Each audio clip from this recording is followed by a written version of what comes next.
Shalom. First and foremost, I want to give all praises, honor, and glory to Yahweh, Bahasham, Yahushai, Bahasham, Racha Kodash. Double honors to the elders and the apostles of Great Millstone, and peace and blessings to the elect. And today we're going to go into the book of Deuteronomy, the 21st chapter. If one be found slain in the land which the Lord Yahweh thy God giveth thee to possess it, lying in the field, and it be not known who hath slain him. So they find a dead body of somebody that's been slain, right? He's been murdered in the field, and nobody knows who did it. Then the elders and the judges shall come forth, and they shall measure unto the cities which are round about him that is slain. So from where the dead body is, they're going to measure the distances of the nearest cities. And it shall be that the city which is next unto the slain man, so the closest city to where this person was slain, even the elders of that city shall take an heifer, which hath not been wrought with. So an heifer is a cow that hasn't been worked with, right? Meaning you haven't put it under the yoke and used it to do any form of labor. And which hath not drawn in the yoke, you haven't put any yoke upon it. And the elders of that city shall bring down the heifer onto a rough valley. Now that rough valley goes into a valley with water, with running water or river. When you go into that word rough,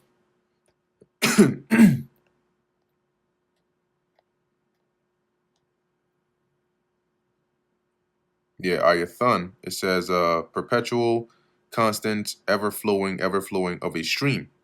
Okay, so when you read this in another translation, you'll see it has a valley, flowing with water, you could say, right? In the NKJV, it says here, the elders of that city shall bring the heifer down to a valley with flowing water, okay, which is neither eared nor sown, and shall strike off the heifer's neck there in the valley. So basically, they're going to take a heifer that's never been worked with to a valley that's never been a place where it's never been like cleared or sown, like planted upon and harvested upon. And there they're going to break the heifer's neck. When it says strike off the heifer's neck, it sounds like it means to cut it off, but it's not. It's actually referring to breaking its neck, which is one way to kill it. But when you go into that word or that portion to strike off,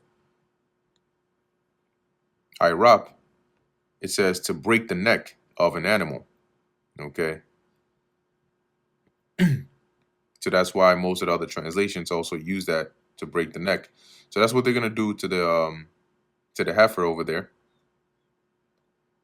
And the priest, the sons of Levi, shall come near for them the Lord thy God hath chosen to minister unto him and to bless in the name of the Lord. So they would be the ones to put the blessings upon people, cities, whatnot.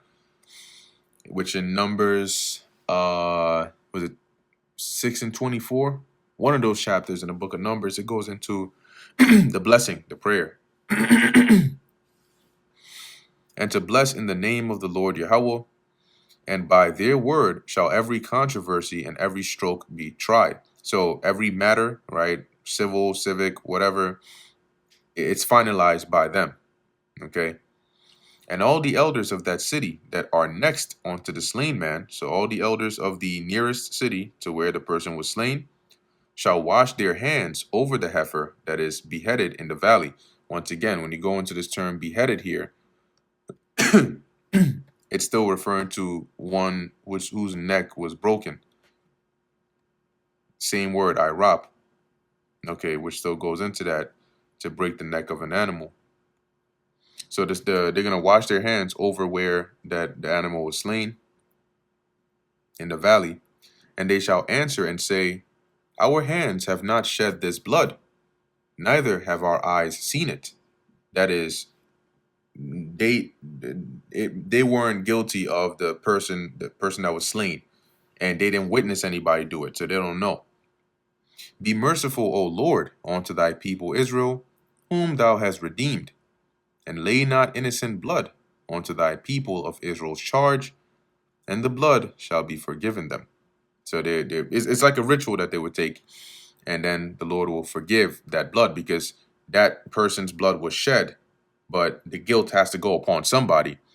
But if they do this, then they would be forgiven.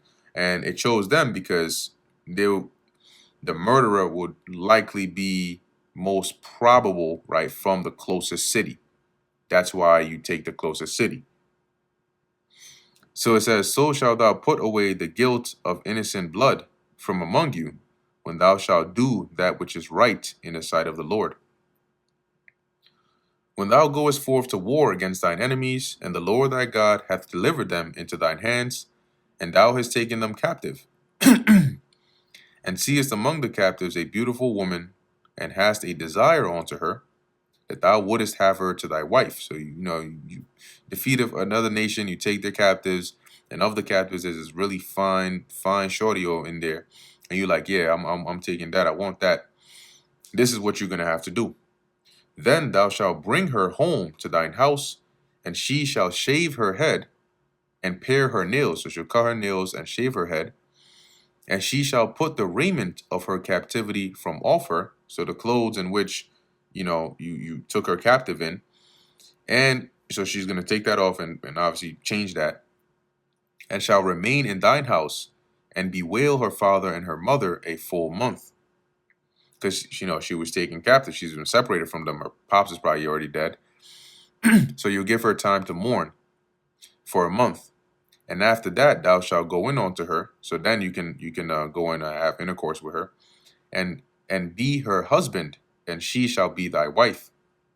And it shall be, if thou have no delight in her. So if afterwards you end up saying, damn, nah, I don't like her, then thou shalt let her go whither she will. So you let her go free. But thou shalt not sell her at all for money. You can't say, oh, well, I got her. She was a captive. So let me sell her as like a, nah, you can't do that. Why? Thou shalt not make merchandise of her, because thou hast humbled her. Because you've already popped her. So she's used goods. So you can't sell her. If a man have two wives, one beloved and another hated, and they have borne him children, both the beloved and the hated. So he has children by both, but he loves one more than the other.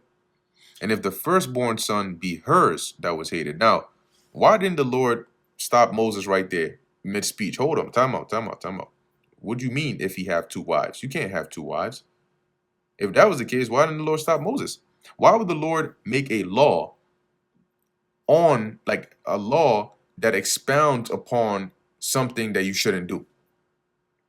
It's like the Lord saying, if you commit adultery and you end up having a good time, then you're supposed to buy the girl gold, and paint her nails.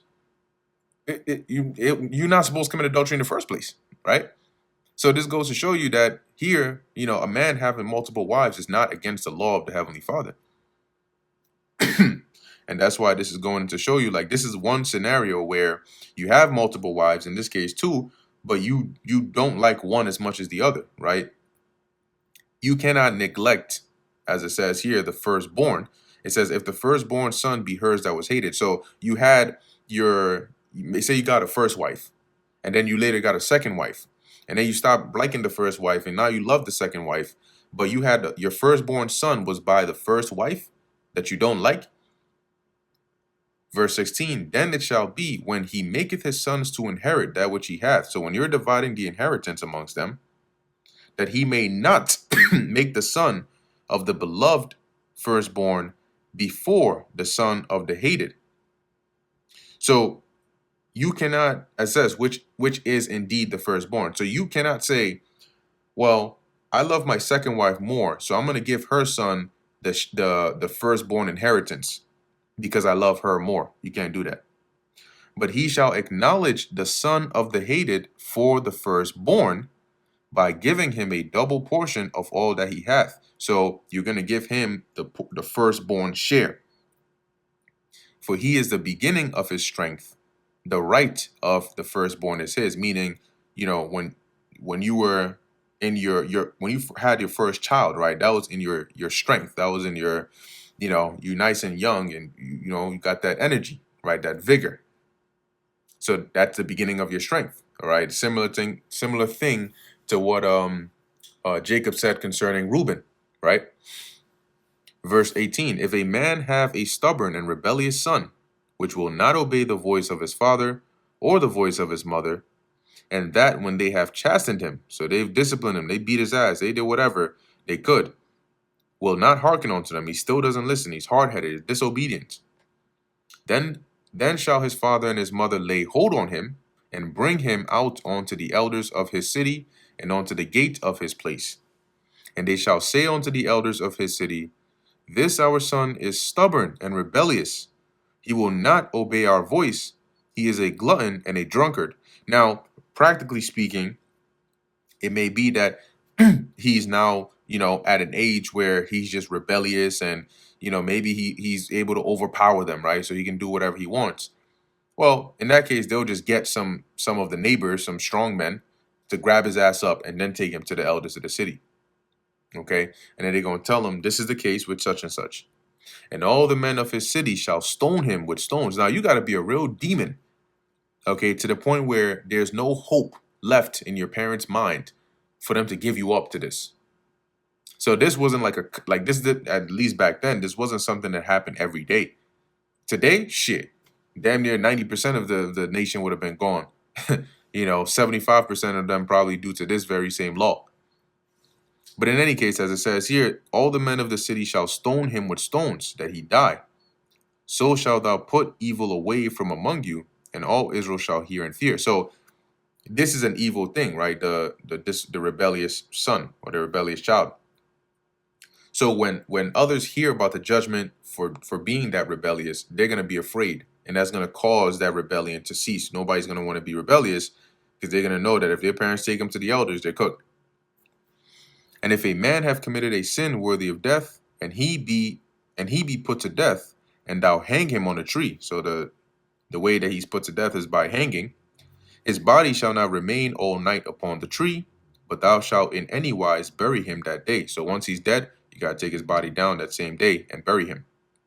For he that is hanged is accursed of God, that thy land be not defiled, which the Lord thy God giveth thee for an inheritance, right?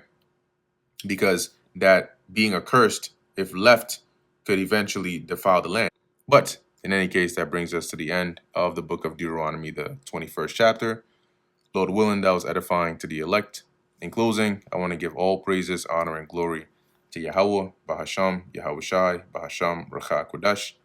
And until next time, Shalom.